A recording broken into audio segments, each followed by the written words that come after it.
দেশে যখন গণতান্ত্রিক প্রক্রিয়া চালু থাকে তাই তো ভোট দিতে পারেন। হাসিনার সময় ভোট দিতে পারছেন? কারণ গণতন্ত্র ছিল না তো। বিএনপিকে ভোট দেওয়ার প্রথম কারণ হচ্ছে বাংলাদেশে প্রথম বহুদলীয় গণতন্ত্র বিএনপি করেছে শহীদ প্রেসিডেন্ট জিয়া রহমান। এই জন্য বিএনপিকে ভোট দিতে। বাংলাদেশে অগণতান্ত্রিক স্বৈরাচারের বিরুদ্ধে যিনি যুদ্ধ করে গণতান্ত্রিক প্রক্রিয়া আবার ফেরত এনেছেন কে? বেগম খালেদা জিয়া। এই জন্য বিএনপিকে ভোট দেবেন।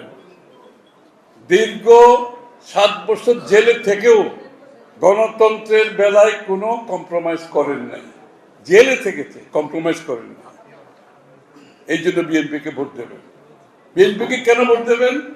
তারেক রহমান তার সবকিছু হারিয়ে বিদেশে থেকে গণতন্ত্রের জন্য দীর্ঘ 15-16 বছর বিদেশে থেকে এই দেশকে নেতৃত্ব দিয়ে স্বৈরাচারকে বিতাড়িত করেছেন গণতন্ত্রের জন্য।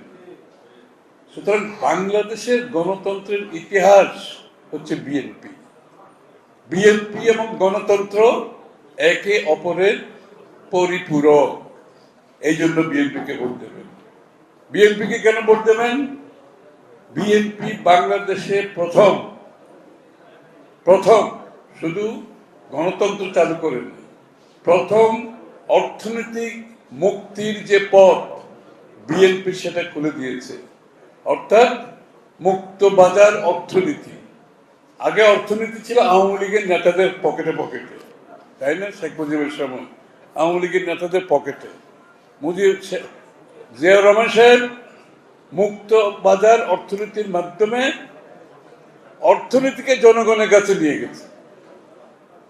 অর্থাৎ মুক্ত বাজার হচ্ছে প্রত্যেকের জন্য লেভেল প্লেইং ফিল্ড, সবাই অংশগ্রহণ করতে পারবে। এই যে আমি অর্থনৈতিক গণতন্ত্রের যে বক্তব্য রাখলাম, এটা কিন্তু কনসেপ্ট হচ্ছে জিয়া রহমান সাহেবের। এখন আমরা এটাকে স্লোগানে পরিণত করেছি এবং রূপান্তরিত করে নতুন বাংলাদেশের সাথে এটাকে সংযোগ করেছি। কিন্তু এই যে অর্থনৈতিক মুক্তির পথ, বাংলাদেশ যে অর্থনৈতিকভাবে এখানে আসছে ওই পথ থেকে আসছে কিন্তু। এবং সংস্কারের কথা যারা বলছে, যত সংস্কার বাংলাদেশে হয়েছে রাজনৈতিক, অর্থাৎ আপনার প্রেসিডেন্সিয়াল থেকে সংসদীয় গণতন্ত্র, এবং কেয়ারটেকার সরকার, গণতন্ত্রের পথে যে বাধাগুলো ছিল সেই বাধা বিপত্তিগুলো সরিয়ে দিয়েছে বিএনপি। অর্থনীতিকে সঠিক পথে, স্বচ্ছ পথে এগোতে হলে আমরা 4টা প্রিন্সিপাল ফলো করব। একটা হচ্ছে যত বিনিয়োগ হবে সরকারি বিনিয়োগ, মেগা প্রজেক্টের নামে 100 কোটি টাকার প্রজেক্টকে 200 কোটি টাকা করে 100 কোটি টাকা পকেটে 100 কোটি টাকা করেছে, আর ওইটার মধ্যে কত খরচ হয়েছে আমরা কেউ জানি না। তারপরে আপনার ব্যাংকিং সেক্টর লুটপাট করে শেষ হয়ে গেছে সবকিছু, শেয়ার বাজার লুটপাট করে শেষ হয়ে গেছে, এবং বিনিয়োগের নামে এখান থেকে টাকা লন্ডারি করে বাইরে নিয়ে গেছে। সুতরাং আমাদের ইসরাফিল একটু বলেছে যে টাকা প্রিন্ট করে, টাকা ছাপিয়ে উন্নয়ন আমরা করতে পারবো না। আমরা ঋণ গ্রহণ করে, অতিরিক্ত ঋণ গ্রহণ করে সেটা সাস্টেনেবল হবে না, আমরা করবো না। তাহলে আমাদের উন্নয়নের মডেলটা কি হবে? সাধারণ মানুষের বেলায় আমি বলছি এখন ম্যাক্রো মডেলটা কি হবে? সেটা হচ্ছে, প্রথমে হচ্ছে যে আমরা যত বিনিয়োগ সরকারের থেকে করব, মেগা প্রজেক্ট হোক, সাধারণ মধ্যম হোক, ছোট হোক, প্রত্যেকটি বিনিয়োগের জন্য আমাদের 4টা জিনিস ফলো করব। একটা হচ্ছে ভ্যালু ফর মানি। আমি যে বিনিয়োগটা করব সেই বিনিয়োগ থেকে আমি মূল্য পাবো কিনা, ভ্যালু পাবো কিনা। নাম্বার 2 হচ্ছে রিটার্ন অন ইনভেস্টমেন্ট, অর্থাৎ আমি যে বিনিয়োগটা করব ওটার থেকে আমি রিটার্ন অন ইনভেস্টমেন্ট, ওটা থেকে আমি সঠিক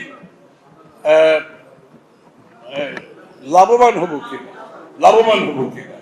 রিটার্ন অন ইনভেস্টমেন্ট।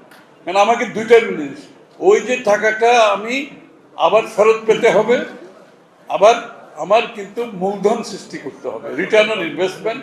নাম্বার 3 হচ্ছে এটা কর্মসংস্থান সৃষ্টি করবে কিনা।